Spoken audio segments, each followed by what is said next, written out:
Seigneur soit avec vous. Évangile de Jésus-Christ selon saint Luc.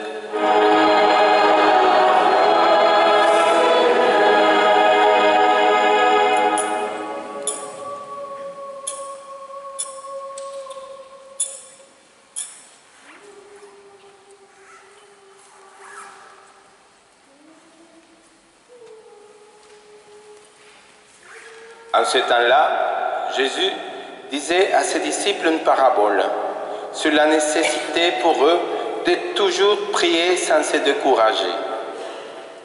Il y avait dans une ville un juge qui ne craignait pas Dieu et ne respectait pas les hommes.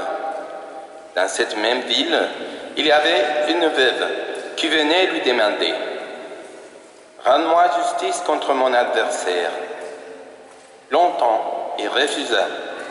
Puis, il se dit, même si je ne crains pas Dieu et ne respecte personne, comme cette veuve commence à m'ennuyer, je vais lui rendre justice pour qu'elle ne vienne plus sans cesse m'assommer.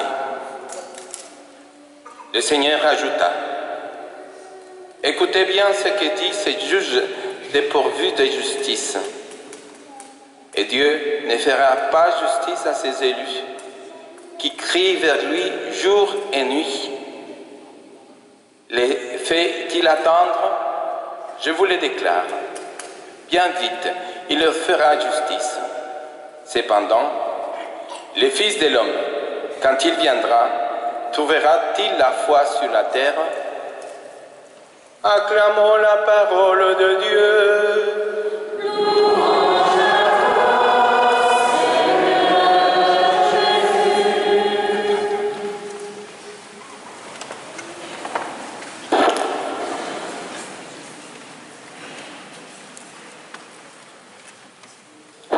En fait, là, on allait chanter encore l'Alléluia, mais on ne l'a pas fait. C'est pour ça qu'on a eu ces échanges de regards avec Evelyne Carbonel, mais bon. Mais il y a une question qui le Seigneur nous pose aujourd'hui, à la fin de cet évangile. Le Fils de l'homme, quand il viendra, trouvera-t-il la foi sur la terre? Le Fils de l'homme, quand il viendra, trouvera-t-il la foi sur la terre? Qu'est-ce que vous en pensez? D'abord, quand on se pose ces questions, il faut se poser la question, qu'est-ce qu'est la foi? Qu'est-ce qu'est la foi? Première question. Deuxième question, est-ce que j'ai la foi? Voilà. Tout à l'heure, nous allons proclamer notre foi. Nous allons prier le credo. Nous allons dire les contenus de notre foi à ceux qui nous croyons. Nous croyons en Dieu, le Père, le Fils, l'Esprit Saint. Nous croyons à la Sainte Église. Voilà, c'est ça notre foi. Dieu et l'Église. Et notre foi, il y a une base, elle est ancrée sur ces piliers, comme nous avons entendu dans la deuxième lecture, l'écriture, la parole de Dieu, par laquelle Dieu se révèle au monde. La révélation de Dieu, Dieu qui se révèle, qui se montre, est écrite dans cette parole, qui annonce la venue de Jésus depuis la création même des commencements jusqu'à la plénitude des temps, quand Jésus est parmi nous. Et après, la suite, la construction de l'Église et le monde à venir. Tout est contenu là, dans l'Écriture. Et de l'Écriture et de l'expérience de Dieu et Jésus avec les hommes, on a la tradition de cette Église que Jésus nous a laissé. C'est cette Église où l'Esprit de Dieu souffle et soutient. Et il y a aussi les magistères, les enseignements de l'Église. Voilà. Tout ça, c'est ce que Dieu nous donne pour avoir la foi. Et nous avons la foi. Qu'est-ce que la foi? Le catéchisme de l'Église catholique dit: la foi, c'est une réponse à un Dieu qui se révèle. La foi est une réponse. On répond. Voilà. Si vous êtes ici aujourd'hui, si vous êtes venu à l'église, c'est parce que vous êtes motivé, poussé par l'Esprit de Dieu. Voilà.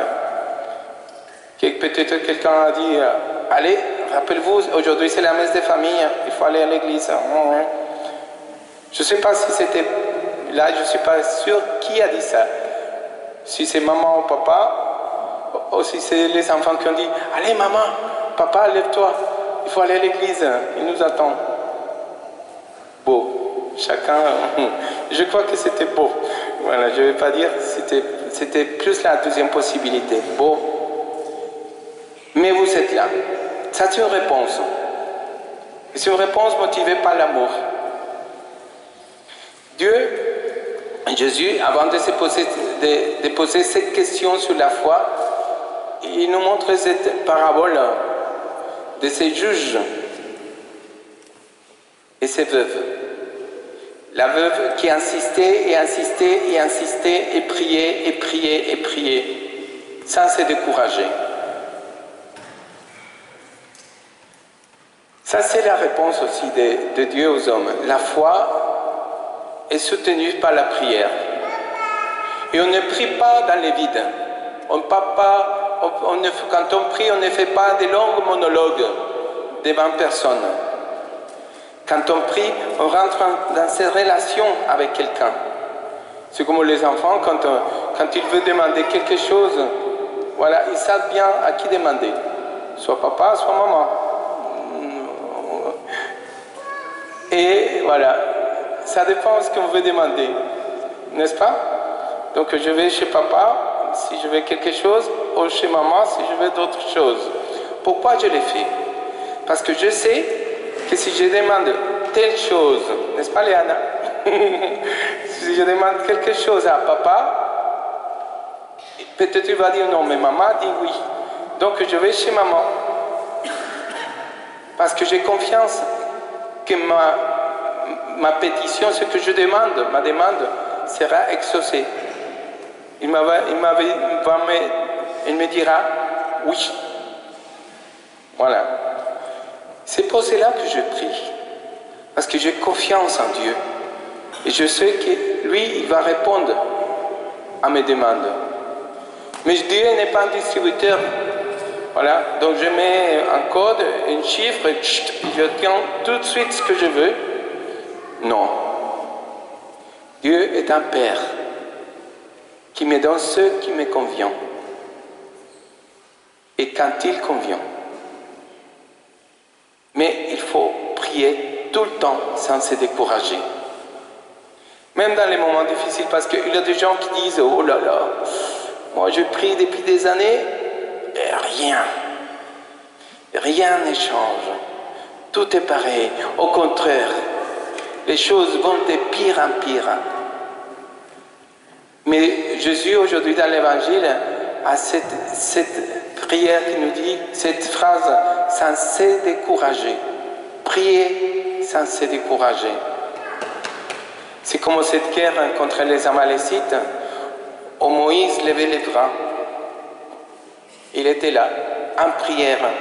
Voilà. Et au bout, si je reste comme ça quelques temps, au bout de quelques minutes, et quelques heures, comme Moïse, on commence à se fatiguer. Il a baissé les bras. Voilà. Et là, il y avait Aaron et Hur qui les soutenaient les bras. Il n'était pas seul. Il avait une communauté Si Moïse était tout seul, là, à lever les bras, et la guerre perdue. Mais il avait deux personnes à côté, chacun qui tenait un bras pour lever les bras, et ça marchait aussi. Donc la prière, et la prière de l'Église, c'est une prière communautaire. On prie ensemble, et on prie les uns pour les autres. Pas tout seul, parce que seul, on se fatigue et on se décourage. Et vous n'êtes jamais seul, parce que la prière de l'Église, ce n'est pas que nous, ici présents sur la terre, c'est aussi les saints du ciel qui prient pour nous, qui prient avec nous. Et pour finir aujourd'hui, en parlant des saints du ciel et de la foi, aujourd'hui il y a une fête dans les ciels, parce qu'aujourd'hui il y a une canonisation. Vous savez qu'est-ce que c'est une canonisation? Vous avez entendu de la Mère Thérèse de Calcutta quand elle était canonisée, il y a quelque temps, à Rome, quand elle était déclarée sainte. Voilà, il y a un mois et demi à peu près. Aujourd'hui, il y aura José Luis Robles del Río. José Luis Robles del Río. Joselito. Je ne sais pas si vous avez vu le film Cristeros. Les Cristeros. Voilà. C'est un film sur une révolution qui a eu au Mexique dans les années 1920. Parce qu'il y avait une dictature qui voulait détruire complètement l'Église catholique et la foi. Arraser la foi, les disparaître. Et ça répond un peu à la question de Jésus aujourd'hui. Il aura la foi. Ces dictateurs voulaient détruire la foi, donc il y a eu un mouvement qu'on appelait los Cristeros. Et ils criaient. Leur slogan c'était Viva Cristo Rey y la Santísima Virgen María, Nuestra Señora de Guadalupe. Criaient tout le temps Viva Cristo Rey, vive le Christ Roi. Et la Vierge Marie, Notre-Dame de Guadalupe. Donc c'était les cris, on pourrait même dire les cris des guerres. Voilà, donc ce petit était capturé et il était martyrisé. Et la seule condition pour se sauver, ils l'ont dit à plusieurs reprises, il les faisait mal, il les disait, renonce à ta foi, renie ta foi, renonce. Il te suffit de dire, en lieu de dire vive le Christ roi, tu dis mort le Christ roi, mort au Christ roi, et tu seras sauvé, tu peux t'en aller. Le petit, il avait 14 ans, même pas 13, et il se battait pour le Christ. Et chaque fois qu'il disait et qu'il faisait mal, renonce à ta foi, il criait plus fort, de toute sa force, vive le Christ roi, vive le Christ roi. Et il est mort en criant, vive le Christ roi. Et aujourd'hui, José Luis Robles est canonisé, déclaré saint. Je vais confier à Joselito le catéchisme. Je vais confier à Joselito les enfants, vous tous les enfants qui ont passé au catéchisme depuis que cette église est église, que la garde de paroisse, c'est-à-dire vous les grands aussi, parce que sûrement quelqu'un parmi vous, vous avez fait les catés, voilà, ici avec les bonnes sœurs.